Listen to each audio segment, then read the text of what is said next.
podcast da MIT Technology Review Brasil, apresentado por Husum Innovation.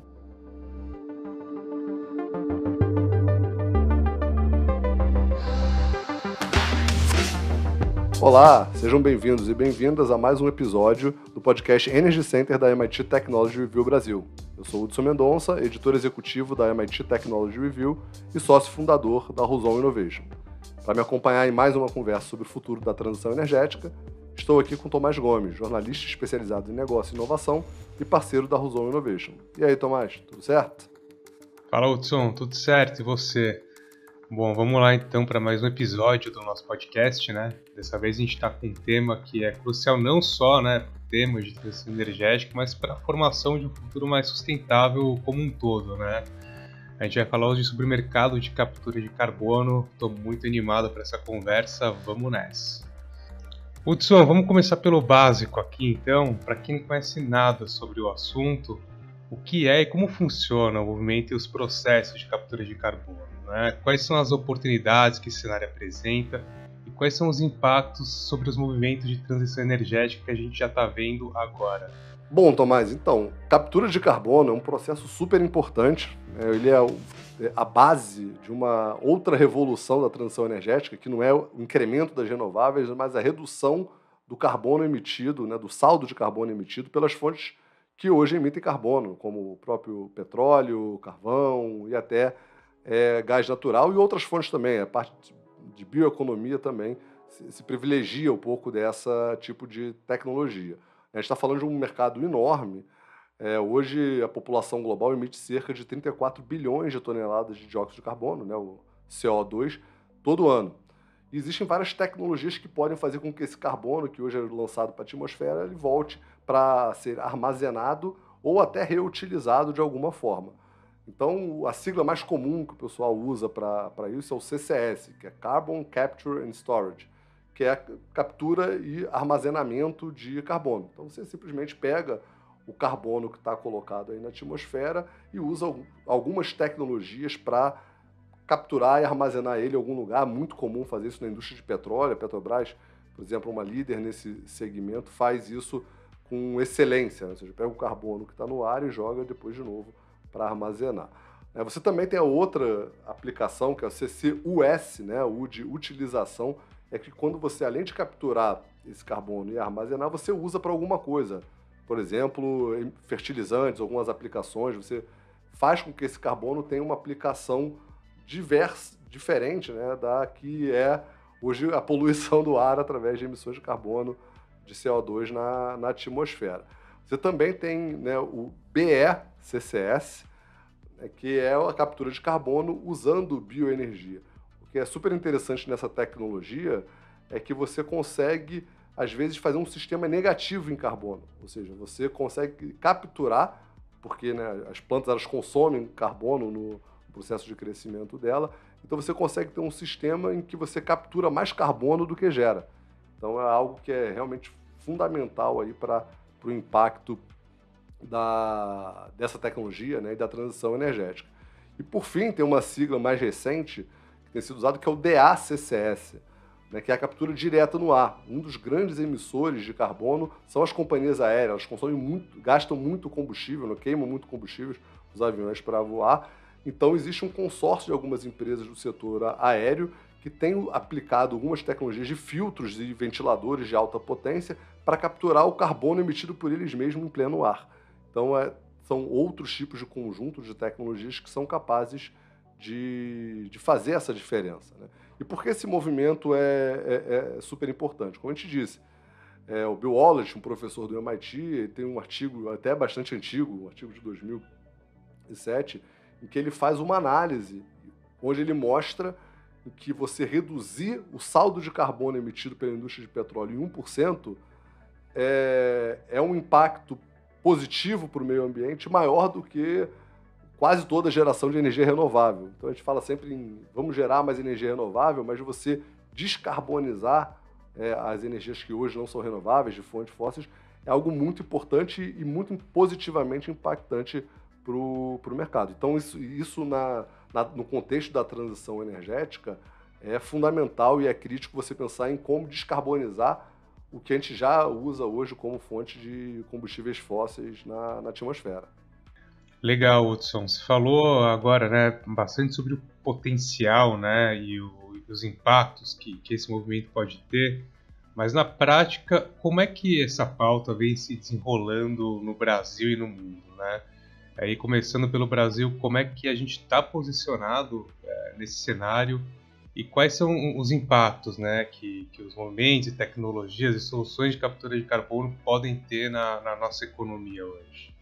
Então, Tomás, como a gente estava falando, né, eu acho que o impacto da descarbonização, né, proveniente dessa captura de carbono, desse saldo, tem um impacto global enorme, né? A Agência Internacional de Energia hoje tem mapeado 47 projetos em operação, que tem a capacidade instalada aí em torno de 74, 82 milhões de toneladas, dependendo de CO2, né, dependendo da métrica, né, e dos ajustes aí desses projetos. Mas o mais interessante é que já tem planejadas mais de 200, ou seja, hoje a gente tem 47 em operação e tem mais de 200 planejados para entrar em operação até 2030, e com potencial de captura de carbono de 220 milhões de toneladas de carbono por ano. A gente está falando de um número muito, muito, muito significativo aí de captura de carbono, né, através desses novos projetos, né? E só em 2022, a gente está falando de 200, foram anunciados 159, então novos projetos. Então é realmente um potencial muito recente, algo muito, muito novo, né? Esse mercado que tem um potencial enorme, né? Só falando do mercado do setor de combustível para aviação, a gente está falando aí de 2 trilhões, segundo uma pesquisa da Global CO2 Initiative, da Universidade de Michigan. Então, a gente está falando de um mercado muito, muito grande mesmo. E se você quiser olhar só para o Brasil, ter esse enfoque aqui brasileiro, a gente está falando de um potencial de captura de 190 milhões de toneladas.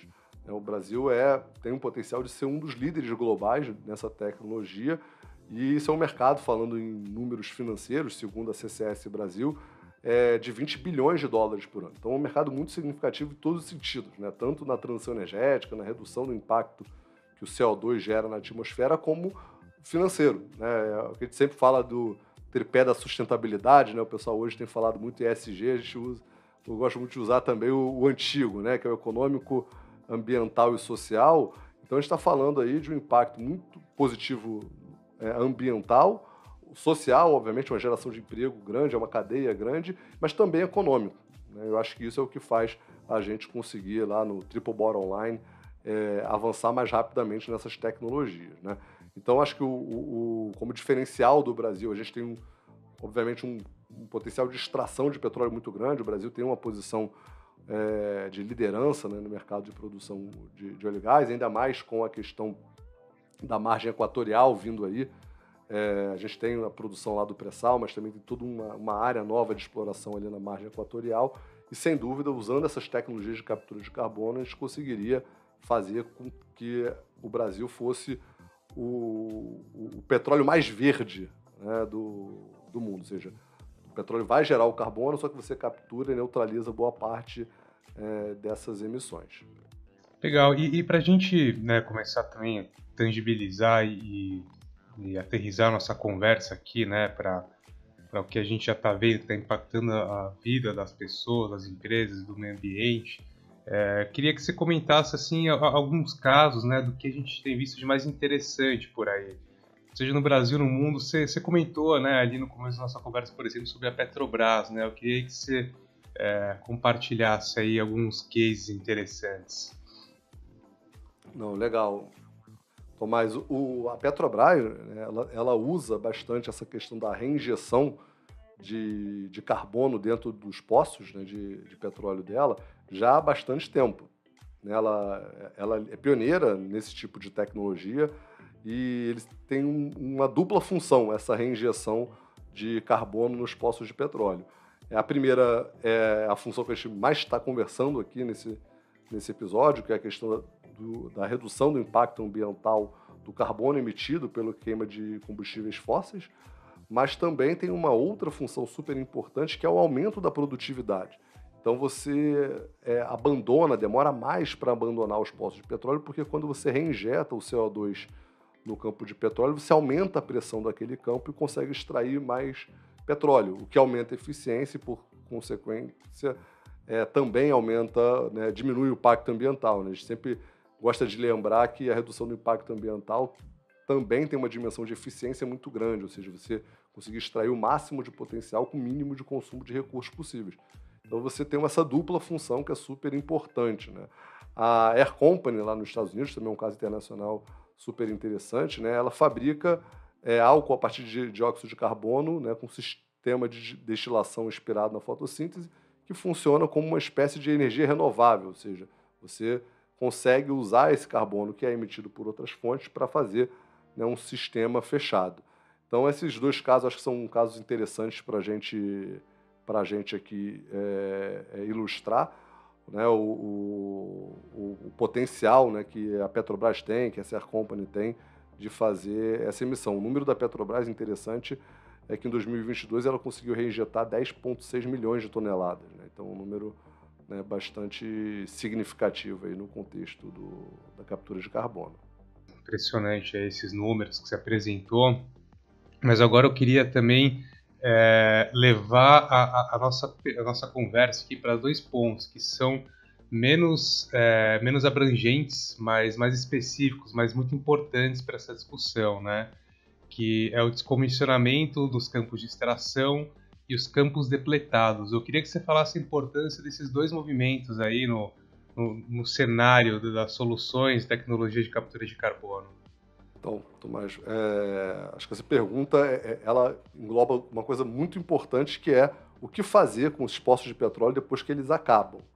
Né? Hoje, o processo de extração de petróleo, você identifica um campo com potencial, testa, os que tiverem mais potenciais você explora, e depois ele tem um final de vida, né? Tem um ciclo de vida quando você, de fato, consegue extrair aqueles poços, todo o óleo, né? Todo o gás lá daquele poço. Então, o descomissionamento é o conjunto, conceitualmente, é o conjunto de ações que são feitas no término da vida útil do empreendimento. Para não gerar impacto ambiental, você tem que tampar aquele poço de alguma maneira, você tem que recuperar as áreas, ver o impacto geológico daquela extração, principalmente no fundo do mar, que tem um potencial de vazamento grande.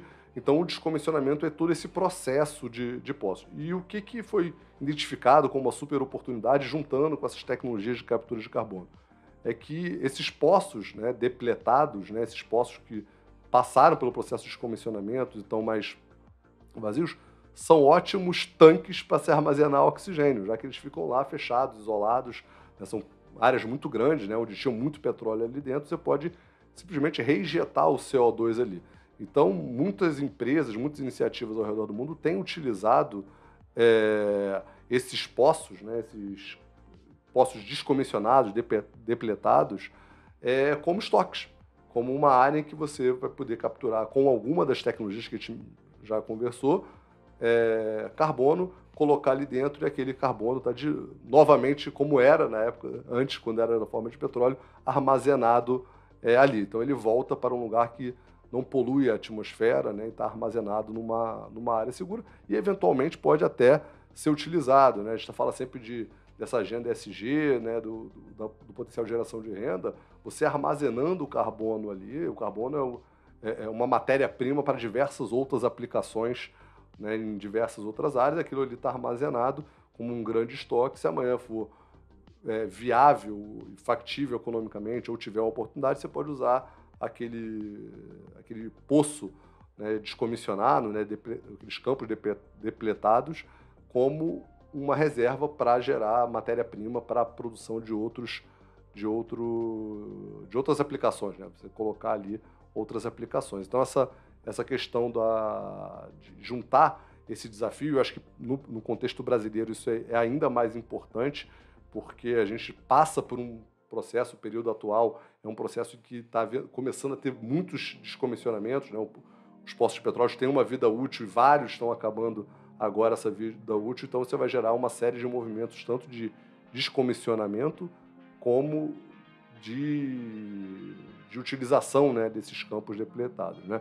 Tem um desafio grande, tanto de investimento, não são tecnologias baratas, né? Fazer esse processo todo é caro, né? Então você tem que pensar e olhar muito a viabilidade econômica, né? Não só os impactos ambientais, e também tem uma questão de regulação, de como é que você deve usar, né? Fazer um processo, né, de descomissionamento não é algo trivial, são poucas empresas no mundo capazes de ter tecnologia e processos suficientes para garantir a segurança desse processo, né? Então, eu acho que esses dois pontos aí de reutilização dos campos de petróleo são pontos importantes e interessantes aí que a gente tem que observar. Muito bom, Hudson. Como sempre, passa muito rápido, né, cara? Nossa conversa aqui está começando a se aproximar do finalzinho dela, mas eu acho que antes da gente encerrar, eu acho que eu queria ouvir um pouco de você sobre uma visão sua geral, né, sobre as perspectivas, oportunidades e desafios da captura de carbono para os próximos anos. Eu sei que a gente já pontuou alguma delas aí na nossa conversa, mas aí pensando, né, de forma também de novo, mais abrangente, no curto, no médio, no longo prazo, o que você acha que já está acontecendo, o que já vem por aí e o que a gente achava que ia acontecer, mas não aconteceu? Legal, legal. Mas eu acho que, de maneira geral, essas expectativas são altas. No curto prazo, a gente vê aqui, pelo menos aqui no Brasil, essa grande oportunidade, que são, né, os campos depletados, essa leva de descomissionamento de postos que estão acontecendo agora, como a possibilidade de você, de fato, esses armazéns, né, de carbono entrando em operação aí já no curto, médio prazo. É um processo longo, né? Quando a gente fala curto, médio e longo prazo no setor de energia, a gente tem que ter, né, uma relativização com o setor de TI, né, que 2 meses é curto prazo, né? No setor de energia esse curto prazo é um prazo mais longo, mas eu acho que isso é uma grande oportunidade aqui no Brasil pelos ciclos, né, dos próprios poços. E a médio a longo prazo, acho que essas novas tecnologias de captura estão avançando cada vez mais, né? A gente falou um pouquinho de um dos casos aí de startups que estão fazendo algumas tecnologias, né? Porque você usa esses poços para armazenar, mas você tem que ter meios de capturar esse carbono. Então, eu acho que no médio e longo prazo, as novas tecnologias de captura, e aí não só de armazenamento, podem ser muito promissoras, e as aplicações, né? A utilização, lá, quando a gente fala do CCUS, o carbono é um composto de carbono e oxigênio, tem inúmeras aplicações, né? A base da vida, né? Carbono e oxigênio, esses dois elementos, né, junto com o hidrogênio, formam aí a base da vida. Então você tem diversas aplicações na área orgânica em que você pode, de fato, ter com utilização futura aí desse carbono armazenado. Então essa é um overview aí das possibilidades de curto, médio prazo que a gente identifica, e obviamente o futuro vai mostrar várias outras, né, que fazem parte aí desse cenário. Muito bom, Hudson. Agora com esse overview aí que a gente foi aí da base da vida até o futuro que vai acontecer, eu acho que a gente já pode começar a encaminhar a nossa conversa para a parte que eu sei que é a parte que você mais gosta do programa, que é o Energy Bits, que é aquele trecho que a gente compartilha nossas dicas e curadoria de conteúdo sobre o que está acontecendo e o que está sendo feito e produzido sobre transição energética. Então vamos lá, pessoal. Pode rodar a vinheta. Momento Energy Beats. Bom, vamos lá. No Energy Beats de hoje, gostaria de deixar 2 dicas para quem quiser se aprofundar mais no assunto. A primeira delas é um relatório do Global CCS Institute, que é o Global Status of CCS 2022. Então ele faz um panorama geral, um relatório super interessante, com uma visão bem holística aí de todo esse processo. E também, para quem quiser olhar projeto a projeto, né, a CCUS Project Database, da Agência Internacional de Energia. Então é uma base em que ele mostra esse mapa, né? A gente falou durante o episódio aí dos 47 projetos em operação, são só os grandes projetos, os menores não aparecem na base, mas é super interessante para a gente ver o que está acontecendo na realidade em tempo real. Então, essa base é uma base aberta, né, da Agência Internacional de Energia, e é super interessante consultar e dar uma olhada. E você, Tomás, quais são seus beats de hoje? Na verdade, eu tenho um beat hoje, que é um documentário, está disponível no Netflix, que se chama Solo Fértil. É um documentário, inclusive, narrado pelo Woody Harrelson, que é um ator que eu gosto muito e está sempre envolvido também em casos de sustentabilidade, meio ambiente. E o documentário ele fala sobre essa relação entre a convergência que existe entre os movimentos de agricultura regenerativa e as possibilidades que ele tem sobre em relação à captura de carbono. Então fica aí minha dica, para quem for assinante, está disponível no catálogo Solo Fértil. Bom, pessoal, estamos chegando aqui ao fim de mais um episódio do Energy Center. Espero que vocês tenham gostado. Mais uma vez, muito obrigado pela audiência. Sempre é um prazer passar esse tempo aqui com vocês. Antes de se despedir, vou mandar aquele recado de sempre. Não percam o próximo episódio. Não deixe de seguir o perfil da MIT Technology Review Brasil na sua plataforma de podcast preferida. É rapidinho, você fica por dentro de todos os nossos podcasts. Vai lá. Tomás, mais uma vez, muito obrigado pela conversa. Hudson, sempre muito bom aí tá com você, tá com aí todos os nossos ouvintes nesses primeiros programas. Muito legal, adorei a conversa, animado para os próximos. Obrigado, pessoal. Então é isso, pessoal. Na semana que vem tem mais. Até a próxima. Podcast da MIT Technology Review Brasil, apresentado por Husum Innovation.